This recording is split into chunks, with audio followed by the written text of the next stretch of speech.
Of the hundreds of stories I have covered on this channel, today's story is going to easily rank in the top 5 most distressing I have ever covered. Now, there is not any graphic footage or images included. However, there is a very upsetting sequence that happens at the end of this story. And so for that reason, viewer discretion is advised. But before we get into today's story, if you're a fan of the strange, dark, and mysterious delivered in story format, then you come to the right place because that's all we do, and we upload once or twice every week. So if that's of interest to you, please take the like button hostage and force them to wash your dishes while wearing a very long sleeve shirt, but don't allow them to roll their sleeves up. Also, please subscribe to our channel and turn on all notifications so you don't miss any of our weekly uploads. All right, let's get into today's story. In 1986, Tom Hawks was a 39-year-old father of 2 teenage boys. He had previously been married to his boys' mother, but they had ultimately gotten a divorce. That year, Tom and his 2 sons were at this local chili cook-off in their neighborhood in Newport Beach, California, when Tom was looking out across the sea of people and he sees this stunningly beautiful woman he's never seen before, and he just finds himself staring at her. And he stares at her so long that this woman, she ends up noticing, and she looks up and kind of smiles and blushes and looks away. And Tom immediately is totally embarrassed because he just got caught staring at her. And so he decides, you know what, I got to go over there and introduce myself. And so Tom, who's this totally ruggedly handsome, muscular guy with this incredible mustache, he strides across the lawn and he walks up to this woman and he introduces himself. And she is all smiles and she says her name is Jackie and she's 29 years old and she's single. And from that point onward, those two completely hit it off. They fell madly in love. And just a few years later, in 1989, they got married in front of 150 of their closest friends and family. And then after the wedding, Jackie moved in with Tom and his 2 boys. And even though the boys' mother was still alive, they began calling Jackie Mom, because Jackie not only lived with them, but also because she was so devoted to them, and she just was such a loving and kind person that it just made sense to do that. Also, Jackie, when she was 22 years old, she had gotten into this horrific motorcycle accident, and the internal damage that accident had done to her had left her unable to have kids of her own, something she had always wanted to do. And so when she had the opportunity to be these boys' mother, she really leaned into it. And so she was like this fabulous mother. So over the years, Tom and Jackie raised their 2 sons, and then in 2002, when the boys were all grown up, they left the house. Now, this was a sad moment for Tom and Jackie to suddenly be empty nesters. I mean, so much of their identity was wrapped up in being parents, and they were very close with their sons. But at the same time, they knew this day was coming, and they had actually been preparing for it for several years. They had been putting money aside every single year to prepare for when their sons left, because they wanted to time it so they could retire at the same time. And their idea of retirement was to go buy a yacht and just live on the yacht and sail up and down the California and Mexican coastline. Now, neither Jackie nor Tom were wealthy at all. However, they were very good at saving money and they were very disciplined and they could live frugally. And so over the past couple of years, they really had saved virtually every penny so they could afford to buy this yacht. And so finally in 2002, when their sons do actually leave, Tom and Jackie, they sell their house in Newport Beach, California. And between the proceeds from the sale of their house and all this money they had set aside, they had enough to purchase this kind of beat up old small yacht. And so this yacht they named the Well-Deserved. Even though this yacht was by no means a glamorous yacht like you think of when you hear that word, Tom and Jackie adored this boat. And so as soon as it was theirs and they had docked it in Newport, they moved all of their belongings onto this boat because they're going to live on this boat. And then they began meticulously cleaning it and organizing it and upgrading it everywhere they could within their limited budget. And by the summer of that year, this boat was beautiful, both on the outside and the inside. It was very cozy and very clearly had the touch of Tom and Jackie. It was a home. And so for the next 2 years, Tom and Jackie, they lived the dream. They took that yacht and just sailed up and down the coast of California and Mexico, and they would watch these beautiful sunsets, and they would catch fresh fish, and they would drink cocktails together. I mean, they were really enjoying their retirement. Then, in 2004, they got some unexpected news. One of their sons told them that he was now expecting to be a father. And so this baby was going to be the first grandchild of Tom and Jackie, and they were so excited. Especially Jackie, because remember, she wasn't able to have kids of her own, and she just loved the idea of getting to be motherly again and the idea of getting to hold this precious little baby. And so even though Tom and Jackie were absolutely loving living out on this yacht, they decided that the time was right to actually sell the yacht and then take the proceeds from the sale of the yacht and buy a house on land to be closer to their son and this grandbaby. So in November of that year, the Hawks place an ad in this fishing magazine for the sale of their yacht. They were asking for about $500,000. And very quickly after this ad went live, this young couple who had saved up some cash, they offered to buy it. Tom and Jackie were totally thrilled, and they called their two sons to tell them the good news that they had this buyer and that in the next couple of days the sale would be finalized and then they would be in touch. And so the sons, they're expecting to get a phone call from Tom and Jackie any day, but a couple of days goes by and they haven't heard from them. And so the sons begin calling their parents, and their parents aren't picking up their phone. Now, Tom and Jackie were not the type to go any amount of time without being in touch with their family. And so this was very uncharacteristic. And so when Tom's brother, Jim, who was a retired police chief, when he heard about this sudden silence, he just got in his car and drove to Newport Beach, California to see if maybe they had not finalized the sale of the yacht and maybe the couple was still on the yacht and he could go check in with them and make sure everything was okay. And so Jim, along with a friend of his, they arrive in Newport Beach, they make their way to the dock where the yacht was being held, and they go down to the floating section of the dock and they walk right up alongside the well-deserved, and just from where they're standing, it does not seem like anyone is on the yacht. However, as they're standing there just kind of looking at this yacht right in front of them, Jim notices a couple of oddities. He sees there are lines hanging over the side of the boat that should have been stowed. And Tom was known for being incredibly meticulous and orderly. I mean, that yacht was spick and span always. And so he would not have left these lines draped over the edge of the boat unless he was on board, and he wasn't. And so Jim's also looking around and he sees there are a couple of tarps that go over some of the control panels that had been taken off, but then not put back on the control panels. And so again, that's not something Tom or Jackie would have done. And then there's also some dirty towels kind of hanging out of one of the portholes. And so overall, the impression Jim and this friend got was, I guess they must have finalized the sale of this yacht, because clearly the new owners of this boat, they're the ones that are in possession of it, and they're the reason it's sloppy, because Tom and Jackie, they never would leave the boat in this condition. And so Jim pulls out his own business card and he writes a note on it that he's looking to speak with the new owners of this boat because his brother and his brother's wife had sold this boat to them, but now they're missing. And so please give me a call back. And so Jim and his friend, they leave the boat, they leave the dock, and they begin to leave the area when Jim's cell phone rings. And he picks it up, and it's this 21-year-old woman named Jennifer De Leon. And so she tells Jim that she got his business card on her yacht, and that yes, she and her husband had recently purchased this yacht from the Hawks, but like Jim, they were having a hard time getting in touch with the Hawks as well, because after acquiring their boat, Jennifer said she and her husband realized there were a couple of controls on the boat that they didn't know how to use, and so they needed to talk to Tom and Jackie to explain how to use them. Also, Jennifer said she had found some personal belongings that belonged to Tom and Jackie that were stuffed in a couple of drawers that just got left behind, and so she wanted to return that property to them as well. But she's telling Jim, I'm trying to get in touch with them, and I can't get in touch with them. And so Jim asked Jennifer, when was the last time you or your husband saw Tom or Jackie?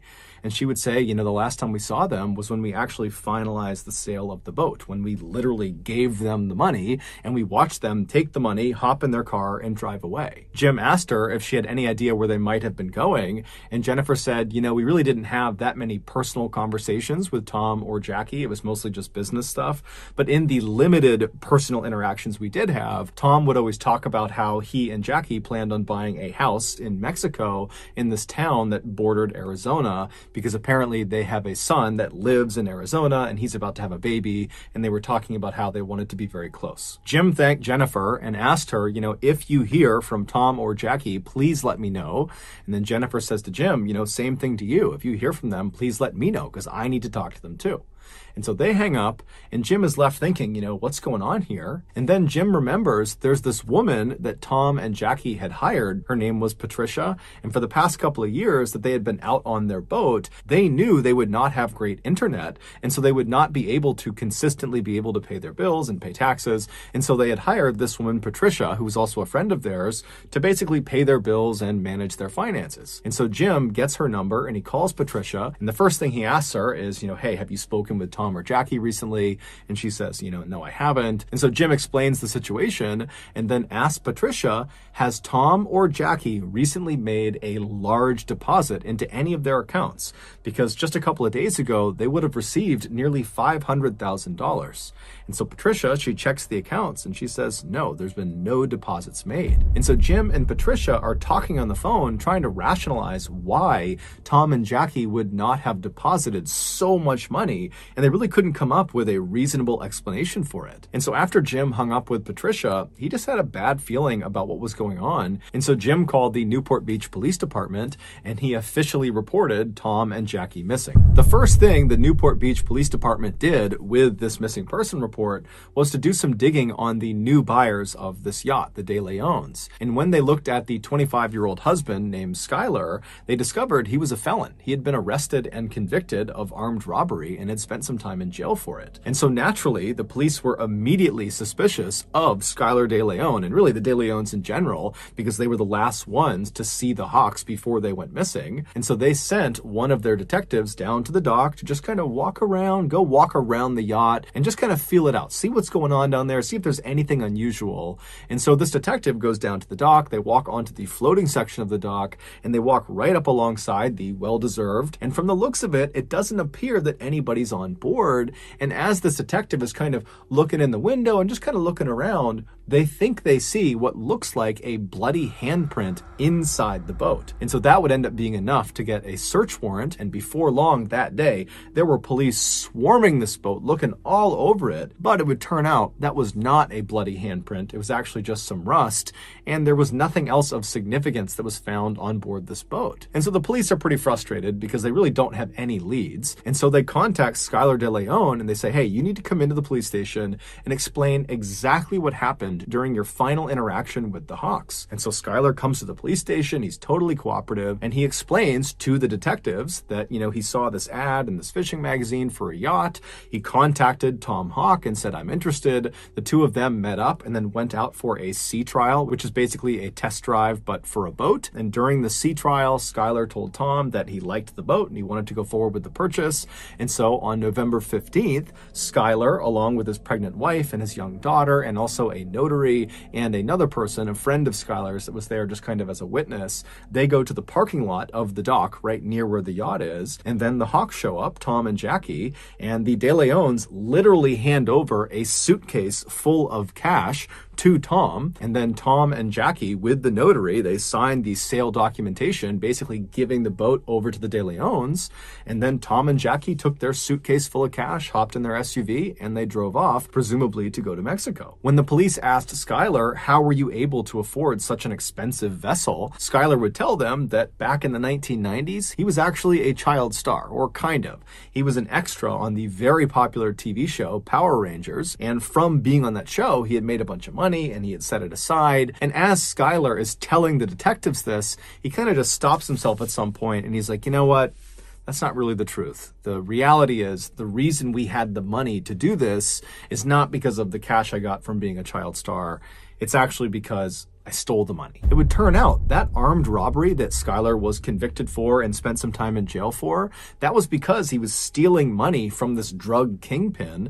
And before he was arrested and sent off to jail, he had managed to take the money that he had stolen and hide it. And then after he had gone to jail and got out again, he came back to his hiding space and he just retrieved the money. But this money was stolen drug money, so it was hot. And so he needed to get rid of it. He needed to launder the money. And so that was why he was buying this yacht. He was going to buy it with this dirty money in bulk, in cash, and basically transform this hot, dirty money into this yacht. And then he was going to sell the yacht and get clean money for it.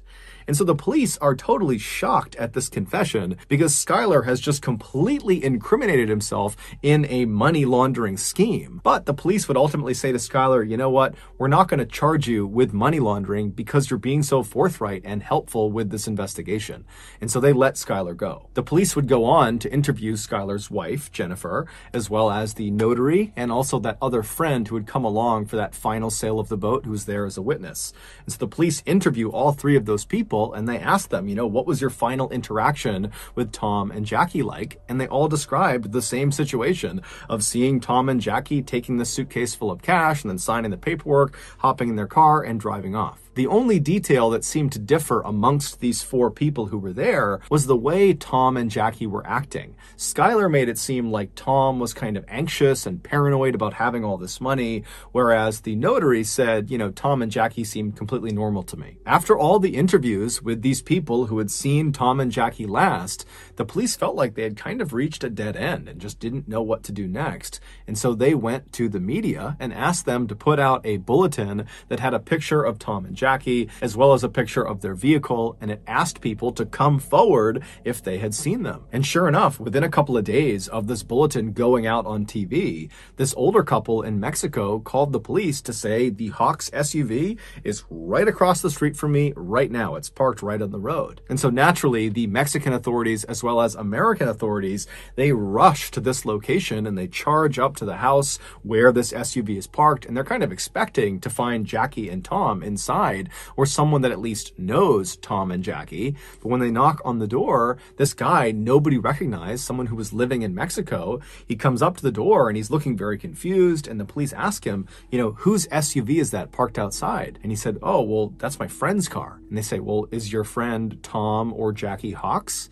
And the guy's like, no, who's that? The car belongs to Skylar De Leon. This was, of course, the moment when the police realized Skylar was lying to them. He had told police the last time he had seen Jackie and Tom, they had hopped in their SUV and they had driven off. But clearly that was not the last time, because he somehow managed to acquire their car afterwards, and then he gave it to this random person in Mexico. So the police in Newport Beach, they used Skylar's money laundering confession on camera to bring him in. They arrested him on money laundering, and then with him in custody, they searched his home. And inside of his and Jennifer's house, they found all these things that belonged to the Hawks. Things like laptops and video cameras, things Tom and Jackie would not have left behind on the boat. But despite all this evidence connecting Skylar De Leon to the Hawks' disappearance, he maintained his innocence and said this was just a big misunderstanding. And then while he was in custody getting grilled by police, his wife, Jennifer, was also saying the same thing, that Skylar didn't do anything. She was even going on talk shows and talking about how this is just one big misunderstanding and Skylar had nothing to do with the Hawks' disappearance, that they are just as concerned about Tom and Jackie as everybody else is. But the police were not buying it. They knew Skylar knew something that he wasn't telling them, obviously. However, they weren't really getting anywhere interviewing Skylar. He was just kind of saying, look, I had nothing to do with it. And so the police decide, let's go back and re-interview the notary and also that other friend who was there as a witness on that day that the final sale of the boat took place.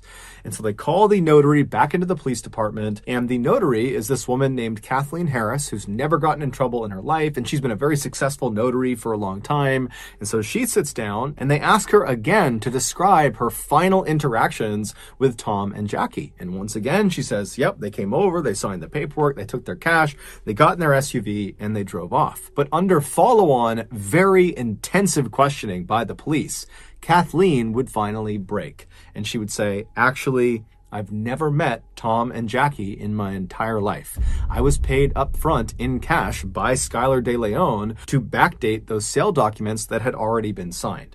I have no idea what happened to Tom and Jackie. Next, the police went out and got that friend who was also there at the time of the final sale, that witness. His name was Alonzo Mason. And so they bring him in and they ask him, what was your final interaction like with Tom and Jackie? And at first he stuck to the story that, they got the cash, they hopped in the SUV, they drove off, that's all it was. And the police stop him and they're like, we just spoke to the notary and she said she was lying. She wasn't even there. She had backdated those documents. So we know you're lying. And so as soon as Alonzo got caught red-handed, he began to clam up. And it was pretty obvious he did not want to say anything else. And since the police really needed something to happen with this case, they said to Alonzo, "We will make sure your sentence is heavily reduced if you tell us everything you know about what happened to Tom and Jackie."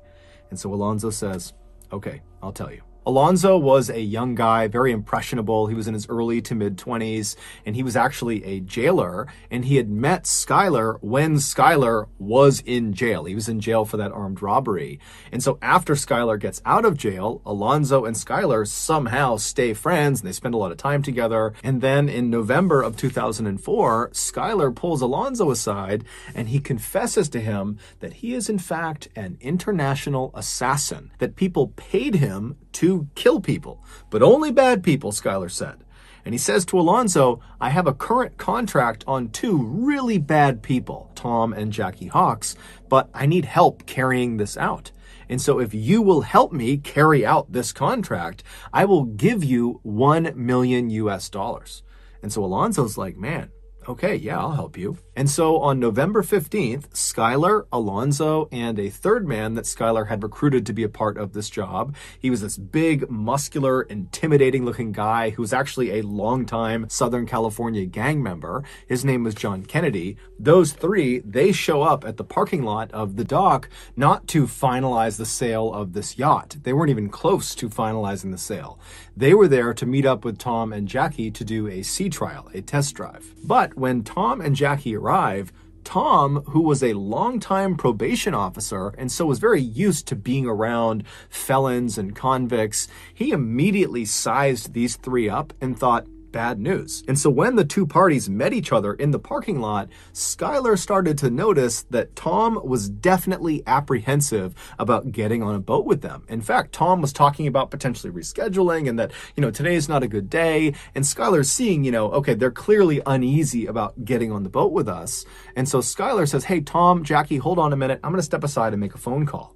And so Skylar steps aside and he calls his wife, Jennifer, and she was not far away. And so just a couple of minutes later, Jennifer pulls into the parking lot carrying her little 1-year-old baby girl. And as soon as she walks over to this group, the dynamic completely changes. Jackie sees this baby and she immediately falls in love with it and she wants to hold the baby and she loves Jennifer. Jennifer is so sweet. And so Jackie seems very much at ease and Tom notices that. And so Tom begins to loosen up, and before long, Tom is saying to Skylar, "You know what, guys? Today's fine. Let's do the sea trial." And so the group eventually begins to make their way onto the yacht, the well-deserved, to do the sea trial. And right as they're about to get on, Jennifer says, "Hey guys, I can't go on the sea trial. The baby's upset. I gotta go home. I'll see you guys when you get back." And at this point, Tom and Jackie, they've already committed to doing the sea trial. And so even if they were a little bit apprehensive going on this boat with just these three guys, they put their faith in the De Leons that this was on the up and up. So the two Hawks, along with these three men, they get on board the boat and they begin heading out towards open water. And so Tom was piloting the boat. And at some point, when they were very far away from the dock and really any land in any direction, Skylar and John come up to Tom and they say, "Hey,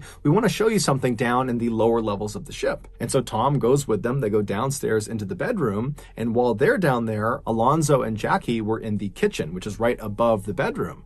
And as they're standing there, Alonzo and Jackie suddenly hear this very loud commotion coming from the bedroom. Now, Alonzo knew what that was. It was Skylar and John attacking Tom. And so that was his cue. Alonzo leapt forward and he grabbed onto Jackie. And before Jackie could even figure out what was going on, he had thrown her to the ground, pulled her hands behind her back, and then he pulled out handcuffs that he had and he handcuffed her hands together. Sounds like Jackie's here, Alonzo's here, and then that's where Thomas Hawks, Skylar, and Jeff Kerr on the bottom.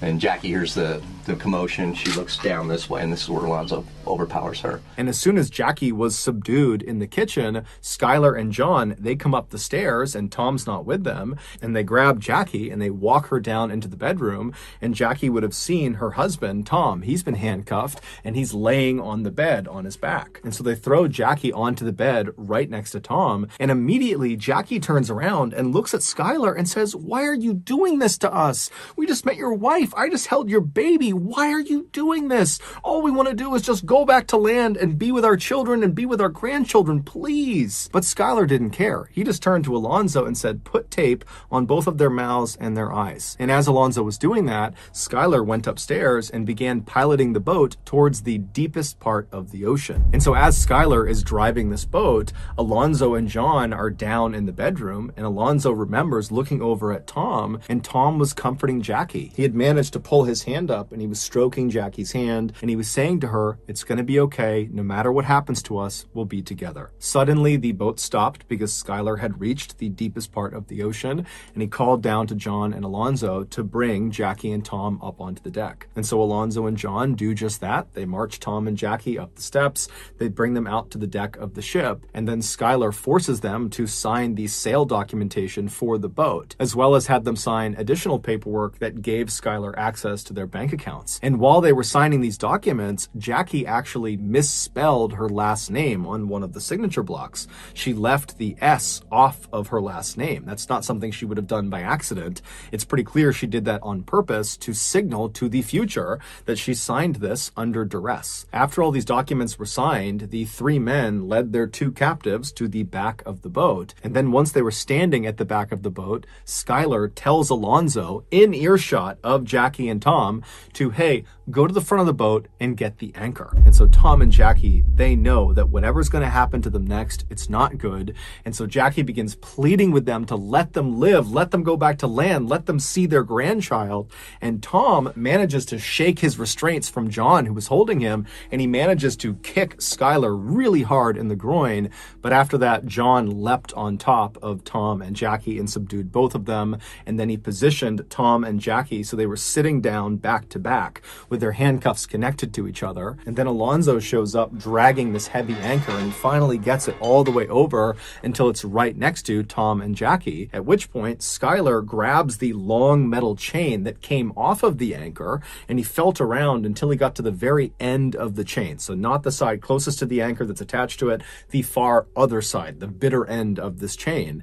And he reached down and he connected that portion of the chain to Tom and Jackie's handcuffs. And then once he was sure their handcuffs were securely fastened to the end of this chain, Skylar stood up, walked over and grabbed the anchor, and with quite a bit of effort, he managed to lift it up and threw it over the side of the boat. As soon as that anchor hit the water, all Tom and Jackie would have heard for several seconds would be the sound of all of that loose chain that they were connected to being rapidly pulled off the boat and being sucked down into the water. And so that chain was going up and over this wooden railing, and so all they would have heard is just chain links grinding over the railing until finally the anchor pulled the chain tight, at which point it yanked Tom and Jackie towards the side of the boat. Alonzo would say when this happened, Jackie's head struck the inside of the side of the boat so hard it made this very loud, audible cracking sound. And then Skylar, Alonzo, and John just stood there as Tom and Jackie desperately tried to fight against the weight of this anchor that was trying to pull them off of the boat. Tom was trying to hold on to anything he could to try to hold his wife in place, but eventually the weight of this anchor combined with the movement of the boat was just too much. And so Tom and Jackie were very slowly pulled up and over and off the boat into the water. When they hit the water, they would have been fully alive, fully conscious, as they began their rapid descent to the bottom of the ocean, 3,500 feet below. Alonzo would tell police as soon as Tom and Jackie disappeared below the surface, Skylar let out a woohoo and ran over to the edge of the boat and looked into the water like a giddy child. And he was staring at where they had disappeared, and he was just grinning and laughing. And then finally, when the water went calm and there were no more bubbles, Skylar just kind of laughed, turned around, and made his way back to the cockpit and began piloting the boat back towards the dock. Even though Jennifer was not on the boat at the time of the murder, she was equally involved in it. In fact, the attack was her idea. She wanted more money, and she saw this scheme scheme as being a way of doing that. So remember when she showed up at the dock parking lot with her baby and put Jackie and Tom at ease to help get them out on that sea trial, she was doing that very intentionally to trap Jackie and Tom. She knew what was going to happen out on that boat. She was trying to get them to go so they could be murdered and they could steal their boat. And when Skylar was out on the boat before, during, and after the murders, he would step aside and call Jennifer to let her know how it was going and kind of get her feedback and ask for advice about what they should do next. With that in mind, one of the darker elements of this case has to do with the video camera that was discovered inside of Jennifer and Skylar's house. It was the Hawks video camera, and they had used it over the past couple of years to document their travels out on the ocean. And so when the police acquired this video camera, they played the tape that was inside of it. And at first, the tape shows Jackie filming the inside of the well-deserved yacht, and she's talking about how sad it was that this is probably one of the last times they'll be inside of this boat. But she and Tom are so happy because they've found buyers who are going to take great care of this boat, and they're excited about the future, they're excited about their grandchild. And then suddenly, this footage of Jackie inside of the boat just totally cuts, and it jumps to Skylar and Jennifer at Thanksgiving dinner that year, playing with their daughter and just having this great time, meaning just days after Jennifer and Skylar murdered Tom and Jackie in the worst way imaginable, they took their camera and just began using it for their own lives, recording their own life over the memories of Tom and Jackie. Jennifer and Skylar truly didn't care at all about what they had just done. Alonzo would ultimately be sentenced to 20 years in prison. He would have gotten a much more severe sentence, but because he provided all of the details of what happened and he was promised a reduction in sentence, he was only given 20 years. Jennifer would be sentenced to life in prison without the possibility of parole, and John Kennedy and Skylar were sentenced to death.